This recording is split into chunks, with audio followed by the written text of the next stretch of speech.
Good morning, good afternoon, wherever you are. We're delighted that so many of you could join us. I want to welcome you to today's webinar on the road to COP30, putting child rights at the center of the climate change agenda. My name is Joan Lombardi, and for the last few years, I've had the honor of serving as the co-chair for the ECDAN Working Group on climate change. I want to start by thanking Brett and all the regional networks, particularly the Asia Pacific Regional Early Childhood Network, for their pioneering work on this topic. Our goal for the working group is to set a table for sharing what partners are doing around this topic. And we're delighted that we've got more than 400 people today registered for this event. Today, as you know, we're going to talk about climate change and COP and why child rights are so critical to this agenda. As many of you know, COP stands for the Conference of Parties, which is the annual meeting of all the countries that have joined together in support of the UN Framework Convention on Climate Change. Just briefly, I want to go over what we'll hear today. We have a terrific group of experts, and we really want to thank all of them for putting the time in today to share with you. They're going to first share some remarks about why this issue is so important, what you can do back home to advocate for child rights for a healthy and clean environment. And I want to emphasize that. We hope that you take this information and use it in your home countries. Our expert panel will bring a range of perspectives and expertise on this topic. They'll each make remarks and then join together for a discussion on the panel.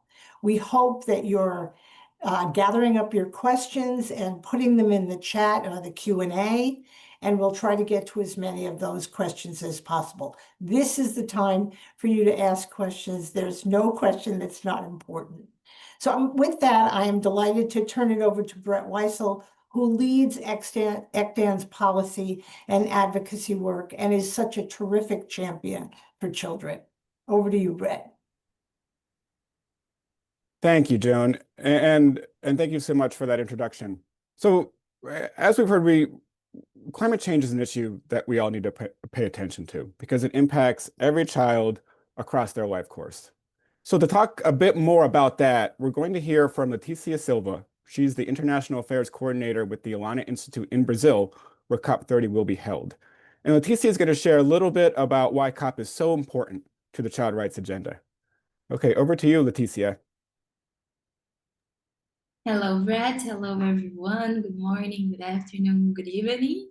I'm Leticia. I'm a lawyer, actually, and also an international affairs coordinator at Alana Institute. I'm very glad to be here. Alana Institute is a Brazilian-based organization, and we work to promote children's rights. So let me set up my time here. Just a moment. Okay.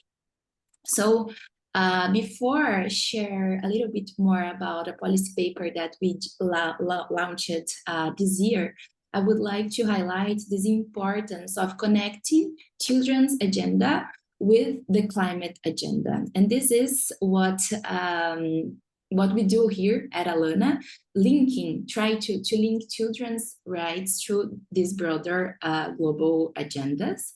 I know my colleagues here will share more data on children and data that shows how they are most disproportionately impacted by the climate crisis, but they are also agents of change whose perspectives should be considered. And when we are talking about COPs, they are key spaces for international dialogue, commitments, and policy alignment.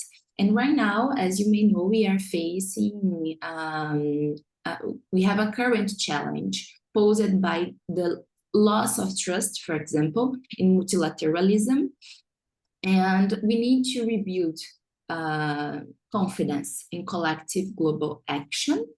And for me, when we are talking about this international engagement, I always like to think on how local actions influence global outcomes and vice versa, and how we can use this strategic space to strengthen children's rights by sharing, for example, best practices and assuming collective commitments. And this is important because climate crisis knows no borders, right? So global cooperation and shared responsibility are essential. So I'm gonna share my screen right now to present a policy paper that we launched in Bonn with our partners, La Clima. La Clima is a network of Latin American lawyers and experts who follow and make COP discussions more accessible. I don't know if you all know, but last year in Bonn, we held the expert dialogue on children and climate change. And this was the first time that children entered in the official agenda of mandated events during in this context of COPs. So in this expert dialogue, we found broad recognition of children's vulnerability to the climate crisis. And just to highlight, when I'm talking about children and to honor the child I once was, I must say, because unfortunately it's not always made explicit, right? Children aren't an homogeneous group. Children must be seen, recognized, and considered in all their diversity and intersectionality. Children are a particularly vulnerable group because, unfortunately, all forms of discrimination and impact begin in childhood. So, despite this broad recognition of children's vulnerability to the climate crisis, we identified a gap in how UNFCCC decisions and COP decisions systematically addresses children. Considering that, and let me see if my slides are changing. Yes, here. And considering that, we wanted to take a step back to understand the present and, of course, move forward. So this led us to develop a research, this policy paper named Children and the UN Climate COPs, a primary consideration for their future in the present. And here you can access the QR code to download the policy paper. And with this research, we would like to fill that gap by conducting a historical analysis of references to children, youth, young people, girls, and future generations across all COP decisions from 1995 to 2024. And of course, we proposed concrete recommendations to integrate to mainstreaming children's rights across climate negotiations. And I would like to highlight the normative context of this research, this policy paper. And this includes the Convention on the Rights of the Child, and precisely Article 3 of the Convention that says that the best interest of the child shall be a primary consideration for all decisions related to children's rights. We also use it as a reference, this UN Secretary General's guidance notes on mainstreaming children's rights and how this should also apply to the COP context or UNFCCC context. And also, of course, I don't know, but I think you may know, the General Comments number 26 from the Committee on the Rights of the Child, which clarifies that the Convention on the Rights of the Child must be a central consideration in all global environmental decision-making. And the General Comment 26 also brings recommendations on mitigation, loss and damage, and adaptation, key themes for climate discussions. And then with this research, based on the data, we identified 3 distinct phases. The first one, from 1992 to 2010, reference to children and youth were sporadic, with no consistent inclusion in official decisions. So, for example, between 1992 and 2009, only 2009, only a few mentions of future generations appeared, and reference to children or youth were virtually absent. Between 2011 and 2017, for example, we observed this period of the rise of theme and a period of consolidation. And during this time, mentions of children and especially youth became more frequent, including in operative paragraphs and the decisions. And in 2012, for example, there were 6 mentions of children and 12 of youth. And we start to see this turning point in the visibility of younger generations. And from 2018 to 2024, the data shows a phase of more strategic growth. So in 2021, 2022, and 2023, the years following the adoption of the Paris Agreement rulebook, that how it's called, the frequency of mentions increased significantly. So for us, this trend is encouraging. So we are seeing this momentum on integrating children agenda into the negotiations, the decision of the climate and COP environment. However, this analysis also reveals that most of these references continue, for example, to group and to understand children and youth together without recognizing children's distinct legal developmental and participatory needs. So I really encourage you to see the paper, because the paper explains where and how these mentions appeared across themes and highlight major milestones. Here I'm seeing that my time is almost over, but I invite you all to see this research. And unfortunately, we haven't established early childhood, for example, as a key word for this research, but we have all the data and we can search for it. But I would say that unfortunately, maybe we don't have, so it's something that we could work together. And here we have some proposed actions, as I said, and practical suggestions for moving forward. So we need to clarify language negotiation texts, ensuring that reference to children are distant from those to youth. We need to collect and use age disaggregated data and child-specific climate impact indicators.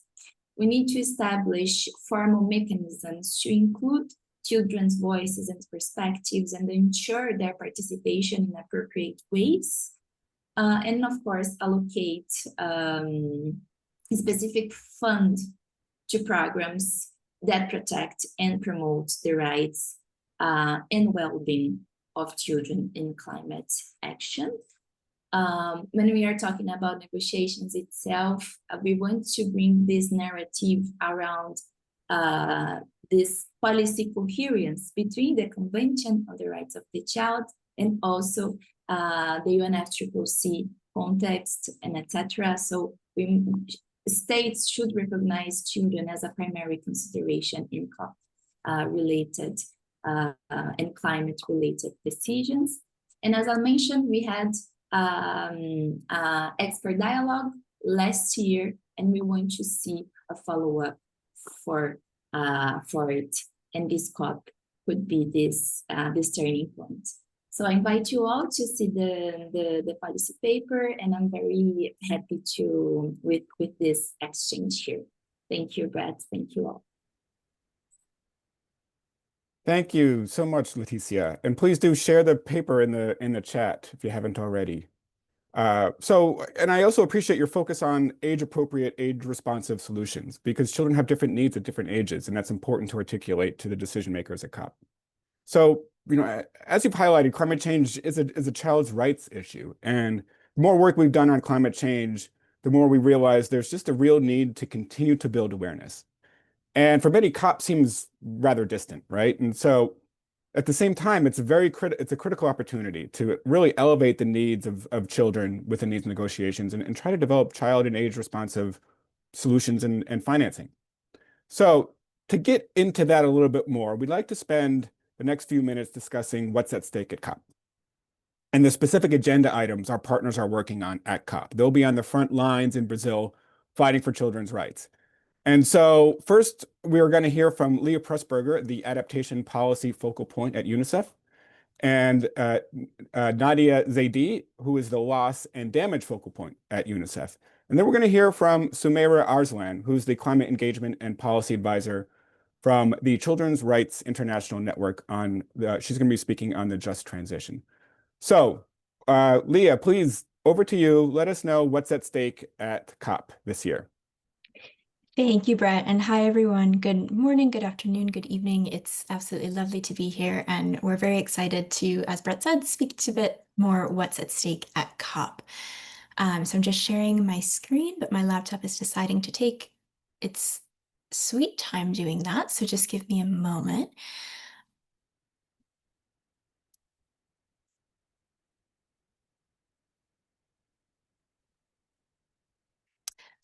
Okay, well, I guess while that's pulling up, I wanted to first, I guess, just kick off with saying, why do we want to focus on children? And I know that this audience is absolutely familiar, but just to kick us off a little bit. So we know that children represent 1/3 of the global population, and half of the world's children currently live in areas of extreme poverty, which we know is a vulnerability multiplier for climate change impacts.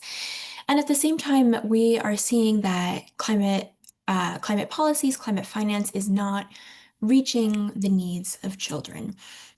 From the years 2006 to 2023, so that 17-year period, just 2.4% of climate finance from key multilateral climate funds under the UNFCCC went to child responsive programming. So just 2.4% of that finance. And overall, as Leticia outlined very well, we aren't really seeing children integrated in these kind of major framework policies, international agreements until very recently. That momentum has started to pick up. And that is something that really we saw the momentum kick off with, again, as Leticia very nicely.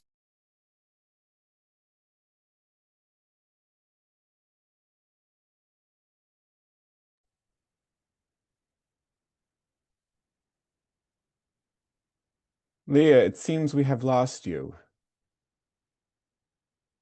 Why don't, Nadia, are you able to jump in now? And then maybe we can go back to Leah? Jump Putting in you on the and spot, then Nadia. no, not at all. No Okay. worries at all. What I'll do is just give me 1 second. I'm just gonna share my screen from my end so that it's easier and to be able to follow it as well. So sharing it now, and just if you could confirm that you're able to view it, that would be perfect. Yes. Are you able to see it now? You have to double click on the screen. Oh. Okay, I think, yeah, so I've started sharing it. I think you should be able to see it now, right? Yep. Yeah. But it's not in presentation mode. Yeah, I'm putting it in presentation mode now. Sorry, today seems to be a lot of issues out here, so I think we'll just move forward to the one on loss and damage.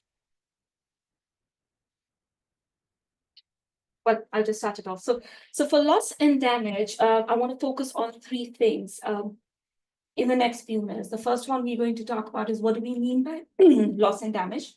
Second is how it actually plays out for children.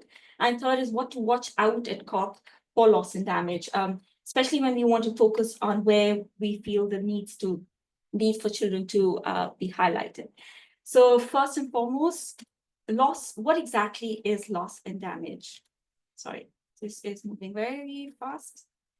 I wasn't prepared for this, so if we could just give me 1 second. Okay, we'll just come to this one.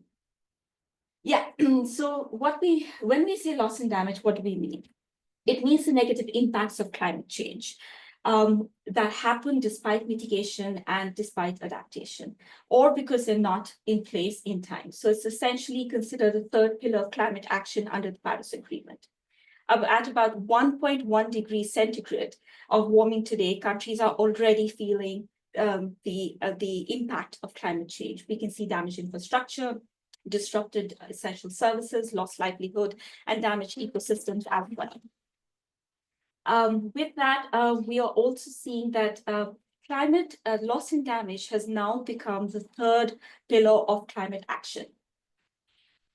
As we know that the risk for children start early, in fact, before birth. For instance, at a 1 degree rise, we will see the temperature has been linked to an increase in stillbirth by approximately 5%. Loss and damage can be both economic and non-economic. So loss and damage in economic terms would mean anything that can have a monetary value, that can be commonly traded in markets, and so that would be loss of revenue. Non-economic loss and damage is anything that is very difficult to quantify, and then in that we can see its disruption to education, loss of a life, as well as impact to mental and social health as well. And then moving on to what do we mean when we're talking about loss and damage for children? Children experience loss and damage both through disruption of services and through cascading impacts in child critical services. So when we're talking about child critical services, we are actually talking about how each disruption hits, let's say, education, health clinics, and with each of these disruptions, it hits them harder and compounds to the next one. And this is clear. This is the clearest in early childhood. That's the first 1,000 days are the key windows for rapid physical and cognitive development. So a flood that closes a clinic, a drought that reduces nutritious food, or an early learning center that is used as a shelter can actually derail healthy development. Without stronger action, climate change can actually cause about 28 million additional cases of child wasting and 40 million additional cases of stunting, for that matter. Cascading impacts that we see in climate shock is that as soon as the schools close, we tend to see that that would lead to loss of learning. When there is a climate impact, that means there is income stress on the family. That would lead to additional mental health issues because the families are stressed. That also leads to early childhood, early marriages, for that matter, child marriages, as well as labor where we consider that children are being used for child labor in that sense. And so it's really, really important that when we are considering loss and damage, we are taking into consideration these aspects, because each layer amplifies the previous loss. And so a single flood does not only damage a building. What it does is that it actually pushes a child off a safe, healthy learning pathway for years. And that is why for children, we have to ask different questions. Did the child stay in school? Did the caregiver keep their income? Was MHPSS available? Was WASH in schools restored quickly? And if we don't ask that, we undercount loss and damage. Where does it sit in the UNFCCC processes? Just 1 second. Yeah, perfect. Countries that created, countries after a long period of negotiation set up the WIM Executive Committee. It's the Warsaw International Mechanism Executive Committee. What it does is it serves as the technical body on loss and damage. It builds on knowledge, it builds on policy, and it coordinates within 5 expert groups. The next one is the connector that actually catalyzes the technical assistance, so really translates the policy into practice. It's comprised of OBNEs, that's organization, bodies, networks, and experts. And what it does is that the developing countries would reach out for specific technical assistance, and the Santiago network would do a matchmaking to ensure that the right organization is able to catalyze that technical assistance. UNICEF is a member as of April 2025. And the last one is the fund for responding to loss and damage, is the provider. So it's recognizing, averting, minimizing, and addressing climate change, but it also focuses on financing these three aspects from vulnerable developing countries, focuses on economic and non-economic loss and damage, and covers extreme events and slow onset events as well. So what is the current status when we are talking about WIN-XCOM? So there was a review of the Warsaw International Mechanism that took place in COP29. However, no decision was reached, so it was moved to SB 62. That took place around mid this year, and now it's been postponed to COP30. And what we see is that children are not really highlighted within the language of WIN and FRLD. We see that children are either clubbed together as vulnerable communities, so they're not given a distinct group or distinct mention. And then we also see that usually children are tagged along with youth, so they're not considered as those that should be taking part in stakeholder consultation. So our real goal is to ensure that moving forward in the third WIN review, this child rights perspective is integrated, that there is enhanced visibility of how WIN should work with children as well as youth. And then also pathways are created where technical assistance that is being catalyzed by Santiago Network and as well as finance that's been provided by the FRLD is actually child responsive. And so that is what our asks are, and that is how we would move when we try to push for and advocate for children at COP30. And I'll pass it on to my colleague, Leah, who will now provide the introduction and global flow adaptation as well. Leah, over to you. Thank you so much. Nadia, could I ask you to keep sharing the slides because I fear my laptop can't handle it this morning. No worries at all. I will share it and I will just go back to the previous ones. So Thank you just so give me much. 1 second.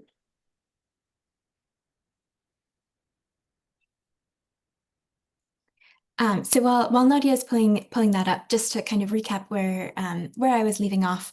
But in the context of the expert dialogue that Leticia was discussing that took place at SB 60 last June, if we could move Nadia to the policy ask slide, just a few ahead.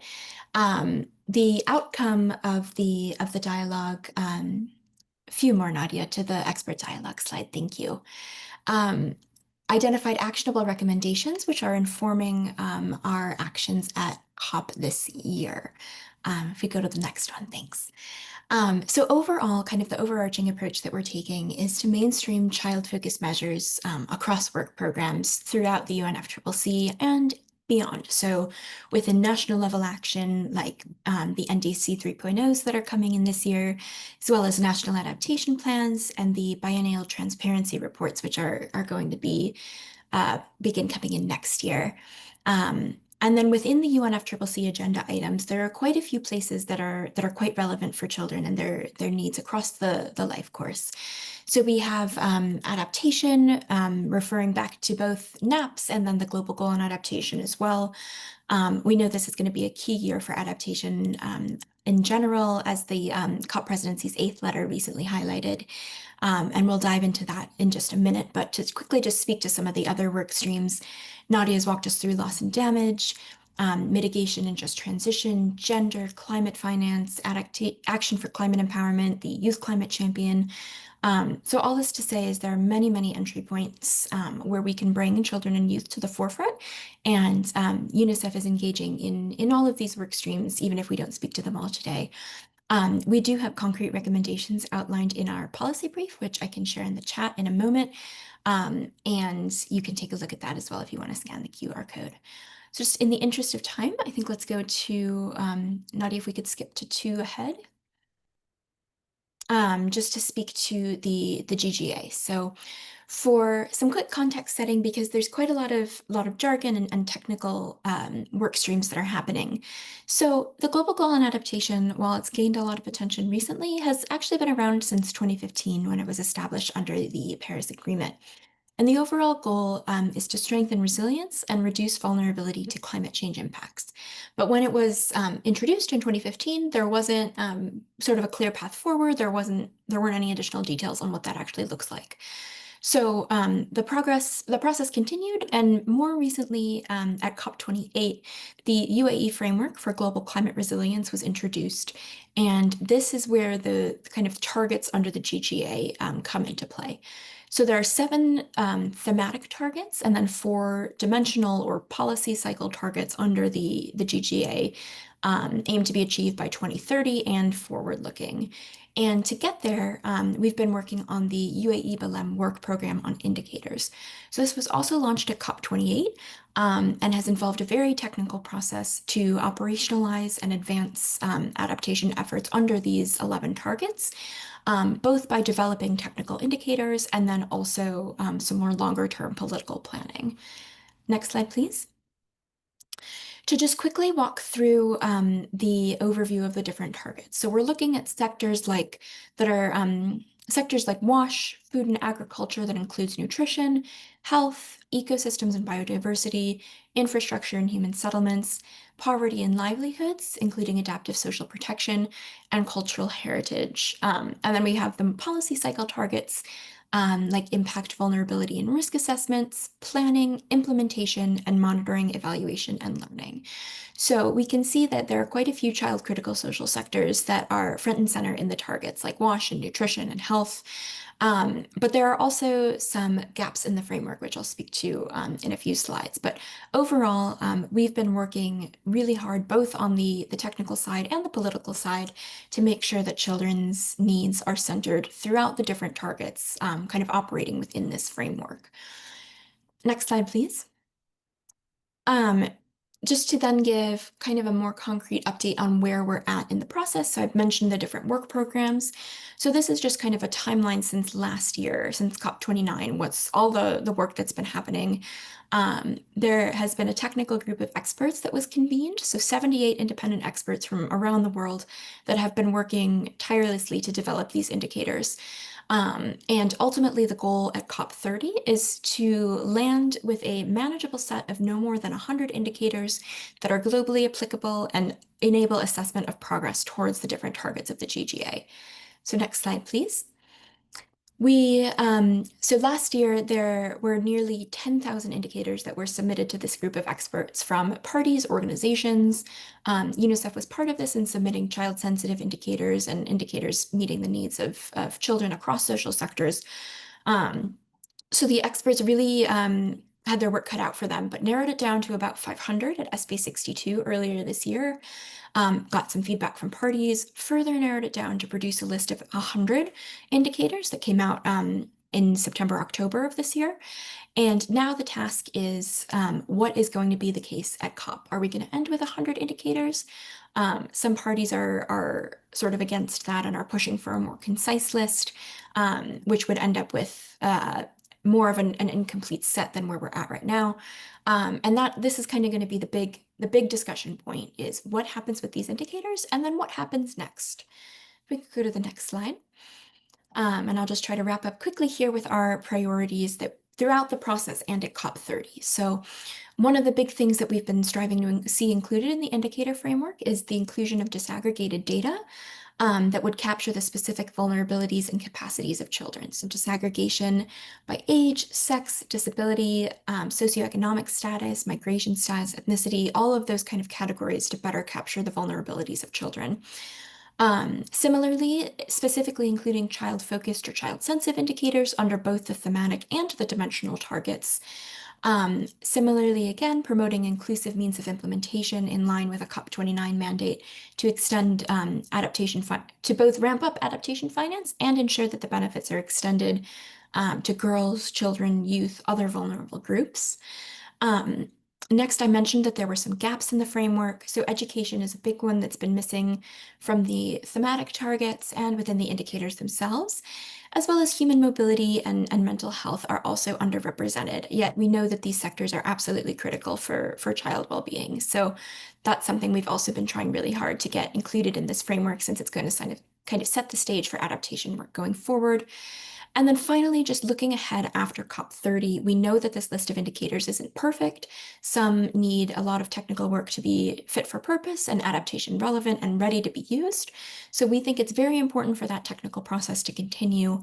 And in that process, whatever it ends up looking like, to still center these priorities of disaggregated data, child-focused indicators, addressing the gaps and means of implementation that's inclusive. So this is what we're focusing on at COP30, and we walk through all of this in our brief, which I'll share in a moment.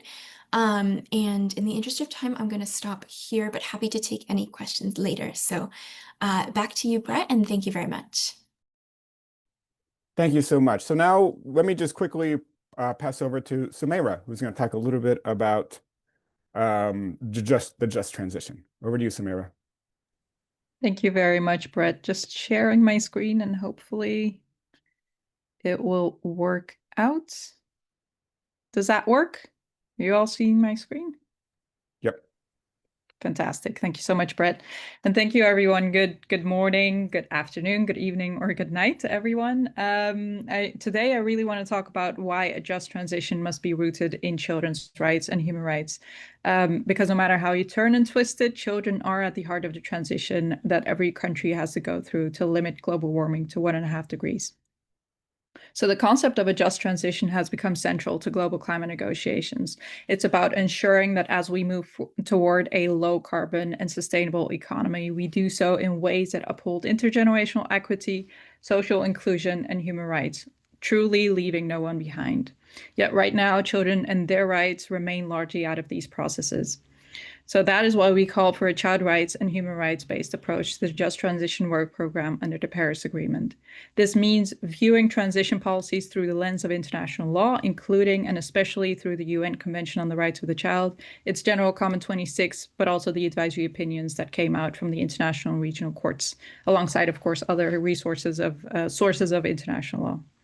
So one of our key messages today is really the need to recognize and include the care economy within the Just Transition Work Program.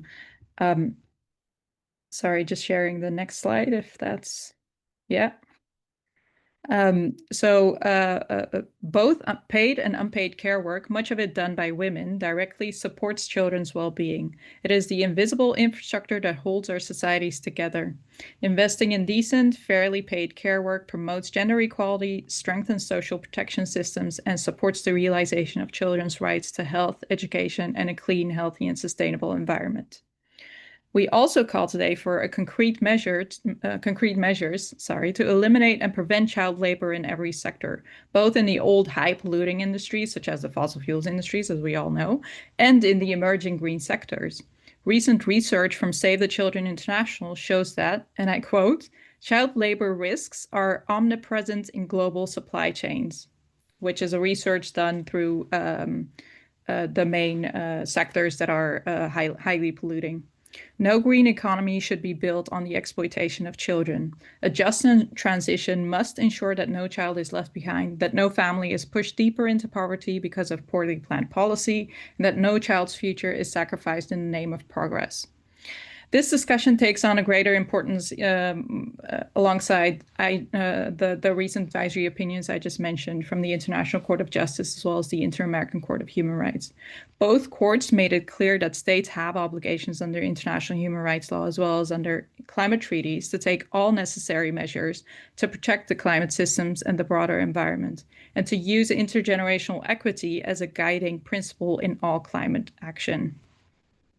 Specifically, the International Court of Justice highlighted that states must take appropriate action to address greenhouse gas emissions, not only from fossil fuel production and consumption, but also from the granting of new exploration licenses and the provision of fossil fuel subsidies. Continuing to support fossil fuels in these ways may constitute a breach of international law, and this is a red line that states cannot cross. In this same light, we join others in calling for a full, just, and time-bound phase-out of fossil fuels as an essential part of states' human rights obligations, because a clean, healthy, and sustainable environment is indispensable to the realization of children's rights. The court also adds that states have a legal obligation to adopt national determined contributions that represent their highest possible ambition, and that collectively these NDCs must contribute to limiting global warming to 1.5 degrees. The court also adds that states actually have a duty of due diligence, which basically means that this is not a voluntary commitment, but an actual legal obligations that they can be held responsible to. Since COP27, when the Just Transition Work Program was first established, there has been growing recognition that climate goals cannot be achieved without justice, equity, and human rights protections. But despite this progress, we've seen continuing disagreement on the scope of the program, on financing, and even on the role of human rights. These divisions have slowed our collective progress at COP29 in Baku and even at the Bonn Climate Conference earlier this year. At the fourth dialogue of the work program in Addis Ababa, there was encouraging convergence around the idea of holistic, people-centered approaches to transition. Yet, there is still a need for a truly systemic, whole-of-society vision, and above all, the political will to actually make it real. So, just to conclude, as we gather in Belém for COP30, the Just Transition Work Program stands at a critical juncture. The conference must be the moment we move beyond dialogue to delivery. CRIN calls on all parties to seize this moment, to embed children's rights and human rights in the heart of the Just Transition Work Program, to recognize and invest in the care economy, to eliminate child labor in all sectors, to commit to a full and just phase-out fossil fuels, and to make NDCs truly ambitious, rights-based, and aligned with the 1.5 degrees goal. Thank you very much, Brett. Over to you. Thank you, Sumera. It's great to hear about the linkages between climate change and care. And care is an issue that many of our early childhood partners are working on. And it's important to recognize these linkages and connections. And thank you, Nadia and Leah, for adapting so quickly to the technical issues. That was great to hear. So now that we've heard about these key agenda items around adaptation, loss of damage, and the just transition that are being discussed at COP, we'd like to shift the country to the country level. And as you probably know, Brazil is hosting COP30, and we are thrilled to have Paula Leao, assistant at the Climate Negotiations Division of the Ministry of Foreign Affairs in Brazil. And she's been working directly, she's been involved directly in the negotiation. So Paula, can you share with us a little bit about how the agenda is shaping up and what Brazil is hoping for in terms of outcomes? Over to you, Paula. Good morning, good afternoon, or good evening for all. First, I would like to thank for the invitation to speak about such an important issue. And as you may know, the COP30 presidency has identified 3 interconnected priorities for Belém. The first one is reinforcing multilateralism and the climate change regime under the UNFCCC. The second one is connecting the climate regime to people's real lives. And the third one is accelerating the implementation of the Paris Agreement. We strongly believe that children and youth are essential participants in the global multirão against climate change, which has been promoted by the COP30 presidency, because their voices remind us of the urgency of this moment and the imperative for bold and decisive action. We have consistently emphasized that COP30 in Brazil must be a turning point. In the light of the challenges we face today, from the escalating impacts of climate change to intensifying crises, conflicts, and geopolitical tensions, COP30 will be the occasion for us to send the world a signal of hope. While there has been progress in advancing child's rights under the UNFCCC, including the recognition of Yungu as a constituency, the establishment of the Glasgow Work Programme on the Action for Climate Empowerment track, and the convening of the expert dialogue on children and climate change, much remains to be done.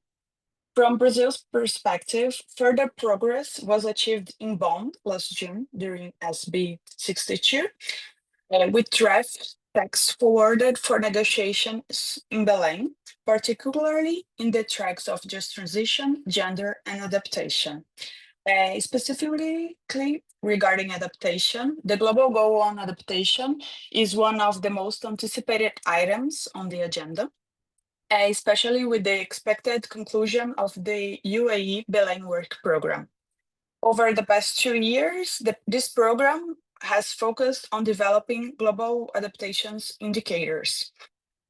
For Brazil, this is a landmark achievement, as it will be the first time countries will have tools to monitor and access progress in building resilience and reducing vulnerabilities in key areas such as health, food security, poverty eradication, and infrastructure.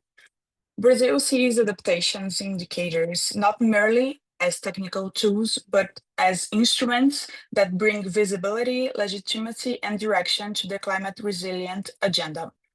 Until 2023, when sectorial global targets were adopted, the world lacked clarity on what adaptation truly meant. There was a general understanding of its importance, but no concrete parameters to translate that into action. With the targets in place, discussions shifted towards implementation, and we are talking a lot about COP30 being the COP for implementation. And now with indicators, we are able to take another step toward specifying pathways for action. Although they are technical in nature, this process carries essential political value. And adaptation should not be viewed solely as a technical issue, because it is above all a people-centered agenda, with tangible impacts on community well-being and vulnerability reduction. The Paris Agreement's ambitious cycle must not be limited to mitigation progress. It must also incorporate a strong focus on resilience. Bridging the technical and political dimensions is a challenge, but is also a significant opportunity. Brazil also emphasized that adaptation is not the opposite of mitigation, nor that it is an overly costly agenda. It is a fundamental pillar of climate action. The temperatures average last year and the increasing frequency of extreme weather events, such as floods, droughts, and heat waves, show that adaptation on climate impacts is more necessary than ever. For children, this issue is even more critical, as it represents a matter of climate justice. Climate change, as have been said here, disproportionately affects children, and Brazil supports that indicators must reflect this reality by promoting disaggregation by age, gender, and socioeconomic status. There are indicators that are child sensitive, particularly in thematic areas such as health impact and service, infrastructure and human settlements, and poverty eradication and livelihoods. Brazil, as I said, supports age disaggregated indicators, as data disaggregation is essential for identifying disparities and monitoring the differentiated impacts of climate change, especially on the most vulnerable populations, including children and youth. Such disaggregations contribute to the development of more effective and resilient climate policies. This position is not limited to the adaptation agenda, but is also supported in other negotiation tracks, such as just transition and gender.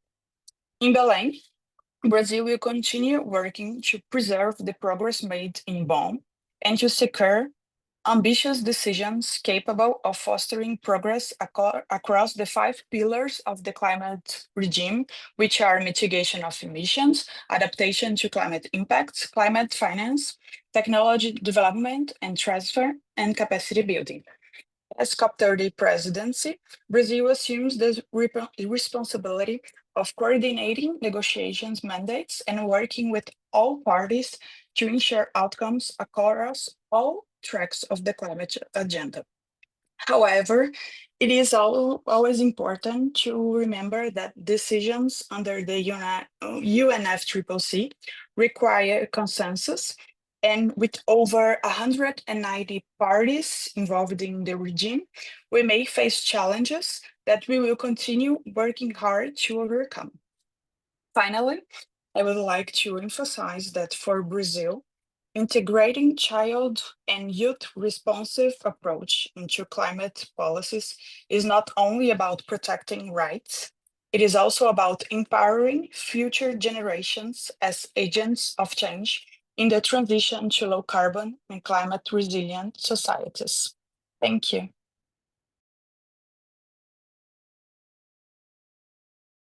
So much, Paula, for that information and for that intervention. And so for some of you not working directly on climate change, I know some of these issues may sound quite technical, and they are. But as Paula's highlighted, it's going to inform how the Paris Treaty is implemented. And that's going to, in fact, affect how we mitigate and adapt to the impacts of climate change. So, for example, for the adaptation indicators, we need to ensure those indicators are child and age responsive. And that's what a lot of our partners are working on, so that the needs of children are recognized and integrated into those processes. Okay, so we're going to now shift to our panel discussion. So in addition to the experts we have already heard from, allow me to introduce Adam Samar. He is a climate advisor and youth advocate for the Child Rights International Network. He is also joining us. So I'm going to take a step back here for a minute. And I'd like to take the first set of questions to my colleagues at UNICEF. So we often hear that children are the least responsible for climate change, and yet they are the most vulnerable to it. They're most impacted by it. So what does the evidence tell us? I know that UNICEF has done a lot of work in this space. So what does the evidence tell us, and why should anyone working on children's issues from early childhood through the life course make climate change advocacy a priority? Okay, over to you, UNICEF team. Thanks so much, Brett. I'm happy to take the first question and then can pass to Nadia for the second part. But yeah, just to speak kind of more broadly to the unique vulnerabilities of children. So we know that children are indeed uniquely susceptible to climate change impacts due to their distinctive physical, behavioral characteristics and developmental needs. And I just wanted to take a moment to highlight some statistics because the numbers always, I find, make it really just really real and impactful for us. So to kind of walk through some of the critical social sectors that we were speaking to earlier. In 2024 alone, nearly 250 million students across 85 countries and territories had their schooling disrupted by extreme weather events. In the Global South, 3 out of 10 children, so nearly a third, live in provinces or states or local areas with above average child poverty and above average exposure to extreme climate events, which both of those are just worsening their vulnerability to the compounding impacts of climate change. Air pollution is associated with an increased risk of infant death and adverse birth outcomes, with approximately 2 million preterm births annually attributed to exposure to ambient particulate matter. Without timely action, if we continue on our current course, climate change is projected to cause an additional 28 million children to be wasted and 40 million children to be stunted globally by 2050. And finally, between 2016 and 2023, so in that 7 or so year period, over 62 million children were displaced internally due to weather-related disasters, which is equivalent to more than 21,000 child displacements per day. And unfortunately, these numbers are only a small subset of what we know to be true. I can share some more resources in the chat that kind of walk through the specifics, but we're seeing that climate change is drastically impacting children across all sectors, at all ages, in all manners of life. And these impacts only intersect and compound and play off each other. So with that, handing over to Nadia to talk about why it's important to advocate for these. Thank you, Leah. Brett, I think you asked a very, very important question. Why should anyone working on children's issues from early childhood through the life course, make climate change their advocacy as a priority? The answer is very, very simple. If you care about children's survival, development, and protection, you are already in the climate space, whether you name it or not. Firstly, I'll give you 3 reasons. So the first one would be the climate change is now a core child rights issue. We see rising heat, floods, storms, air pollution, slow onset events. These are already reversing hard-won gains that we have, especially in the early childhood development. So we're talking about nutrition, immunization, as well as protection. Children's bodies and brains are still developing. They breathe faster, dehydrate faster, and are more exposed to disease and distress than adults. So climate change and the climate impacts hit them earlier, harder, and longer. The second one is climate is a threat multiplier for every service we deliver, especially UNICEF in that same, because we're working on ground and we provide last mile delivery as well. It damages schools, disrupts early learning, contaminates water, cuts off health outreach, pushes families into negative coping practices, as already mentioned, child labor, child marriage. So if you don't speak up in climate forums, decisions will continue to be made without education, early childhood development, child protection, disability inclusion, all social protection at the table. And the systems we run will keep paying for the climate shocks we did not cause. The third would be advocacy is how we move resources and attention. Right now, Ali has already highlighted, a very tiny fraction of climate finance is clearly child responsive. If child-focused organizations don't push, we won't get resilient schools in NDCs. We won't get heat health for young children in national adaptation plans. And we won't get shock responsive social protection funded. Children rarely sit in these rooms. We do, and our voices are the bridge.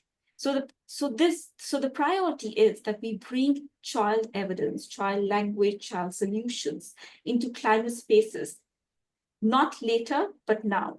Frame climate action as protecting learning days, nutrition, safety, and mental health.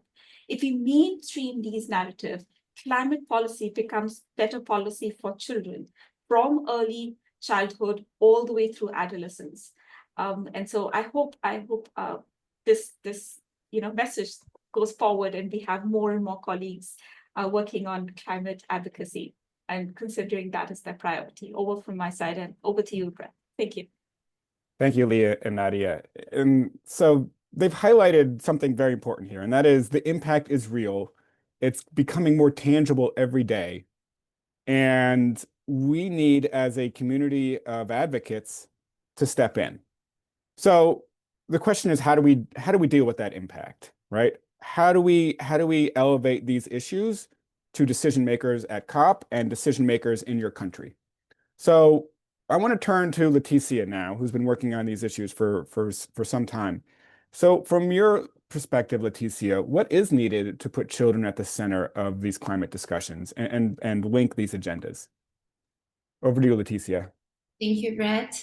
I'm glad to be back again. And thank you, Paula. Thank you, colleagues from UNICEF, from Green, for your remarks. So we were talking about evidence. So I would like to start saying that we need data. We already have, and UNICEF, for example, is doing a great job collecting it. But I would say that we need more disaggregation data related to the children themselves. We need data on girls. We need data on children with disabilities. And I've seen a question here related to that. Children of African descent. So I would start saying that we need it. Also investment. We need funding for child-centered climate action, but also we need listening to children. So we need to meaningfully include them and challenge stereotypes that dismiss their relevance or treat them as mini adults, We also need coalitions. For example, we need actually jointly efforts across constituency, civil society, and I think Nadia touched base on that. We need all parties, as Paula said, when we are talking about COP, we need consensus, right? Why not the private sector? We need the private sector also. So, and specifically talking about this bridge between the children agenda and the climate discussions, as I mentioned in the beginning, we have the Committee on the Rights of the Child within the UN system. So we need to connect human rights, for example, framework with climate governance. So the CRC committee, they should send their views to consultations, and their policies and recommendations should be considered also. And at Alana, just to finish, here at Alana, we work with awareness. So, and awareness and engagement. So we as Paula said, one of the main goals of COP30 as Brazil as the presidency of COP30 is to connect the climate regime with people's lives. So what we are trying to do here is to connect engagement actions with the negotiations. So, for example, in Brazil, here we had, I think it was 2 or 3 weeks ago, the pre-COP30 in Brasilia. And 600 delegates that came here received letters from children with direct access. I can share this action with you. And for our understanding, this proved very impactful. And now, of course, we expect that COP30 respond meaningfully beyond this being just a symbolic gesture, you know? So I think thinking about strategies, I would say that. Brent, thank you. Thank you, Leticia, and thank you for highlighting the need for coalitions. We can't just rely on the climate scientists and the environmental groups to engage in this issue, right? We have to build those bridges with those groups so that we have a holistic approach and we're elevating the different needs of children across those movements and sectors. Okay, Paul, I want to turn to you. So from your perspective working in Brazil and with the negotiations that you've had, which agenda item that you've highlighted do you see as having the greatest potential for advancing children's rights at COP? And what strategies would you recommend to advance that agenda? Paula, over to you. Thank you, Brad.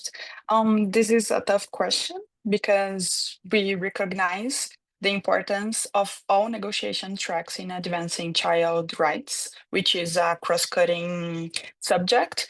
But I would highlight that considering the mandate expected for COP30, the global goal on adaptation holds the greatest potential to promote children's rights and to effectively connect the climate regime to the realities of people's lives.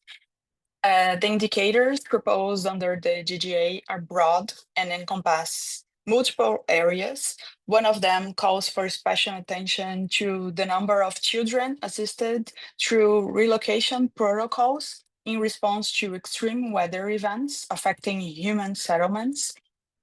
Within the scope of poverty eradication, there is an indicator that guides countries to measure the proportion of vulnerable populations covered by social protection systems. The description of this indicator explicitly mentions that such systems should include government assistance for children and pregnant women. And another indicator measures the proportion of countries taking steps to improve and expand access to safe drinking water, sanitation, and hygiene for vulnerable groups and populations disproportionately affected by climate change. These measures are expected to address the specific needs of children, pregnant women, and other vulnerable groups. And it is important to emphasize that at the national level, the adoption of the GGA indicators can be tailored to the country's priorities.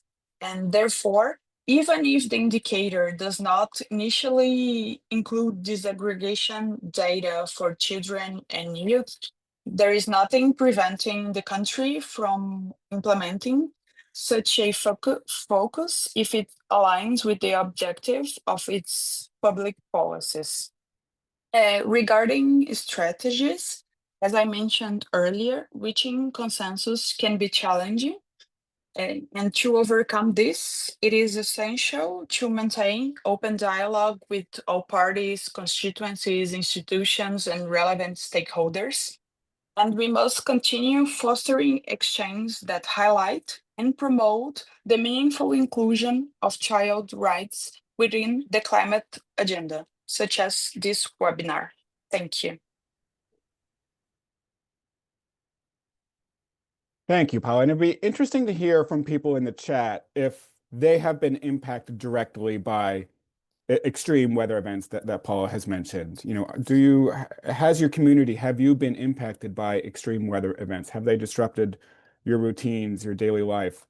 Have they impacted children in your community's ability to go to school? I'd be interested to hear from those in the audience if you've experienced that. Okay. I'm going to turn to Adam now. So Adam, as a youth advocate and leader in the climate movement, and you know, this is an issue that really has energized and mobilized young people. It would be great to hear from you. What is important to you as a youth advocate, and what are you fighting for? Over to you, Adam.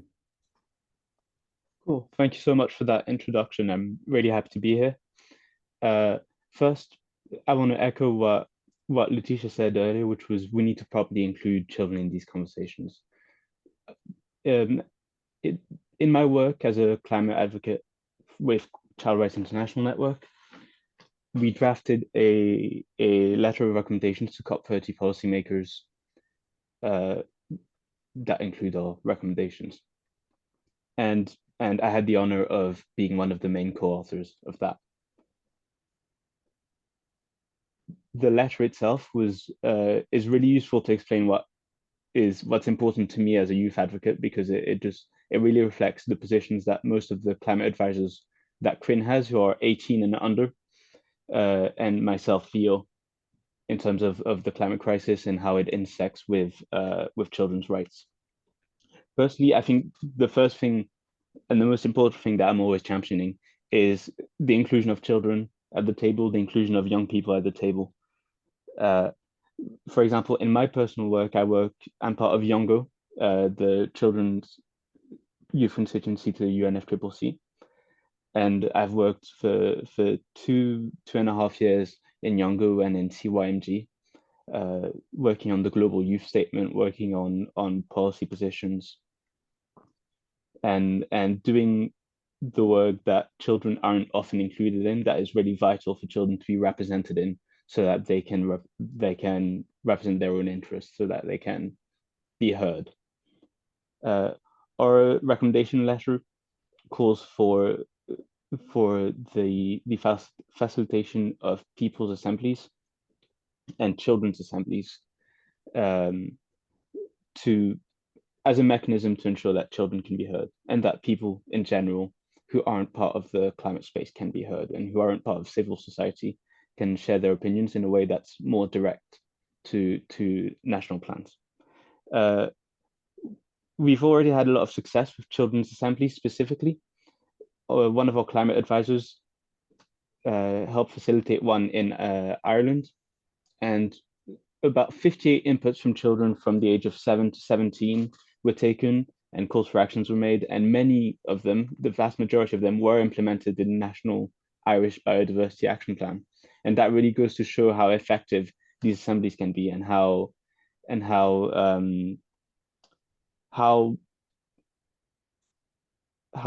great these recommendations can get if we involve children directly, instead of through other advocates, in addition to through other advocates, of course. Something else that's really important to me as a youth advocate is advocating for a just transition, and not widening any existing inequalities, and working to correct the old inequalities that have been allowed to persist and have been widened in the last few decades, as well as ensuring that the global north fulfills their duty to support the global south through the climate crisis. Our recommendation letter calls for just transition finance and a strong and independent framework with transparent monitoring and reviewing, to ensure that global north states are fulfilling their duty to help to support global south states through the climate crisis, and that existing inequalities aren't widened. This includes on an international scale, country to country, but it also includes ensuring that projects don't use tactics, or that the industries involved aren't using supply chains that violate people's rights. For example, the monitoring body would be required to audit projects to ensure that fair labor is used, that children's labor is not used. That was one of our recommendations. Further on in our recommendations, we also, something that was really important to us was combating militarism and extractivism, because the link between militarism and very poor resource management, and the link between militarism and climate change in general, is very clear. And everywhere that there's extremely poor management of resources and extractivism is backed by a military force. And we campaign to recognize the link between those two things, and we campaign to ensure that we use funding models that allow the climate finance to flow to groups that are most affected by extractivism and militarism, and not funding models that allow the climate finance to flow to projects that will further allow this militarism to continue.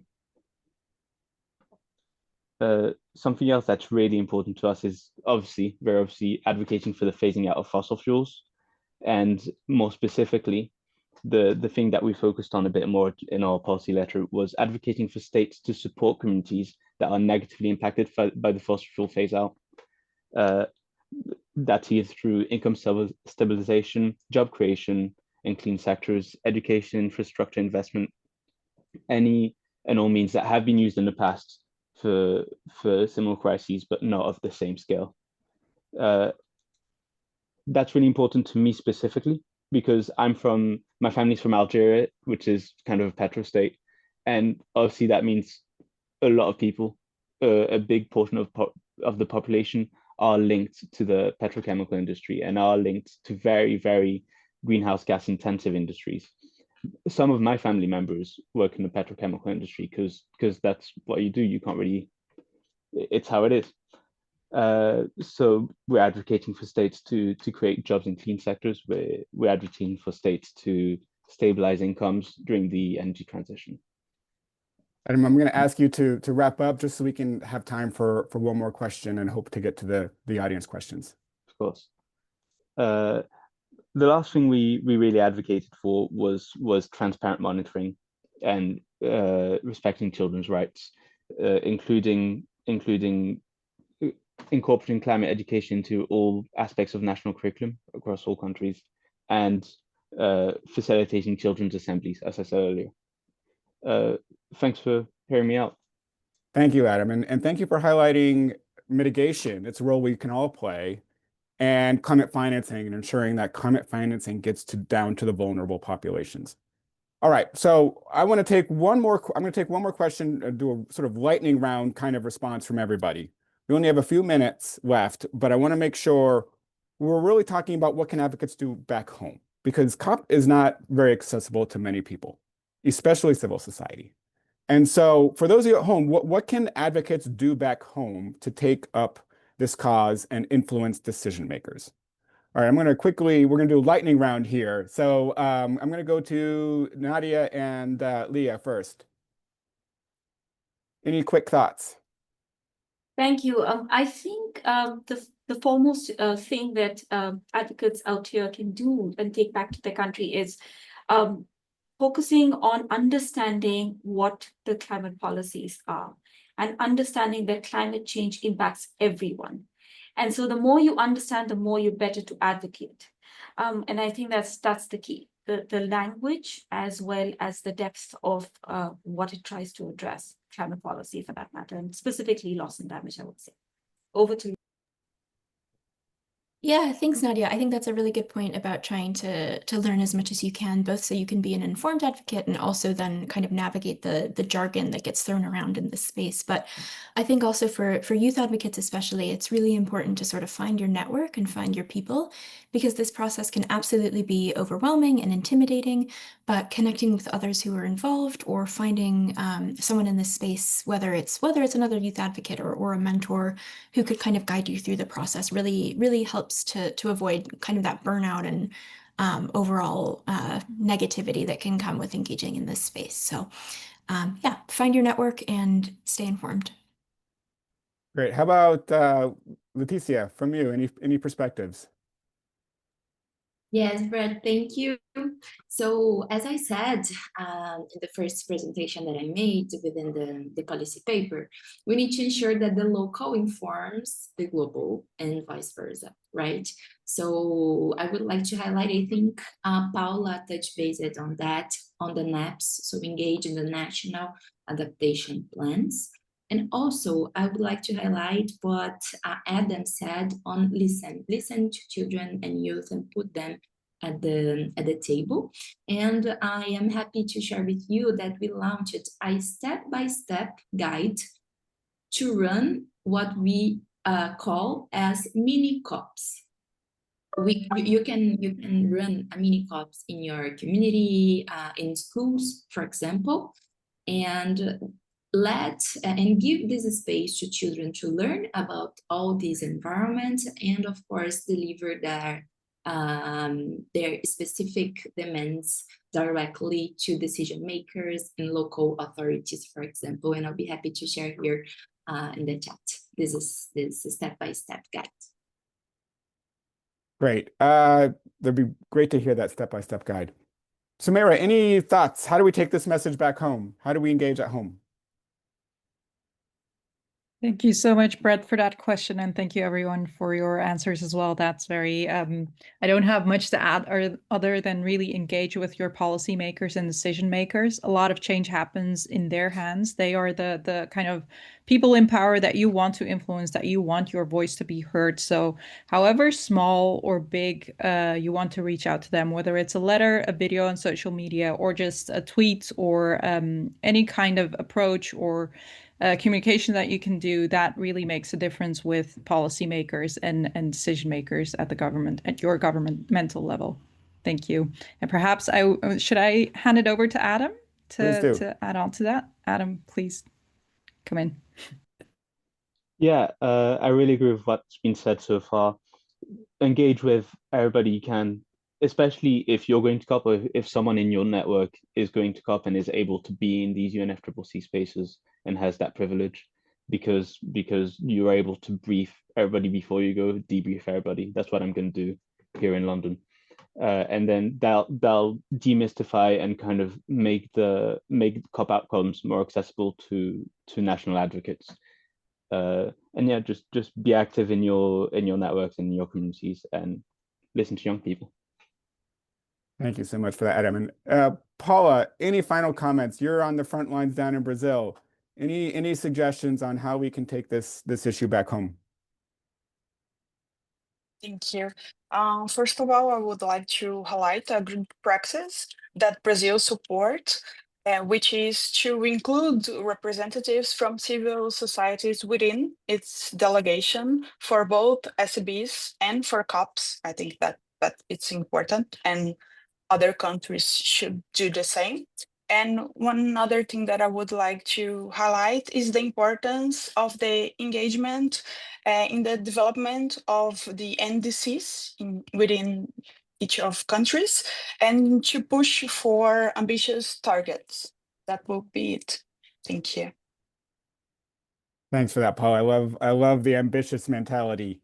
So we're gonna, in the interest of time, we're gonna wrap up, but I want to highlight one other thing in regards to this conversation, and that is there are concrete policy and financing mechanisms in your countries around climate change. So there are national adaptation plans. There are nationally determined contributions, NDCs, which is what countries are doing to contribute to the Paris Treaty.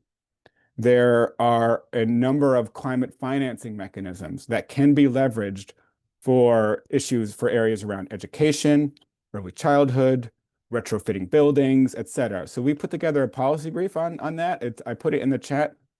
Take a look, see where there might be entry points for you and in your country, because there are very concrete opportunities to engage, and we need to make sure that child rights advocates from early childhood through the life course are at the table in those decisions, in those decision-making rooms.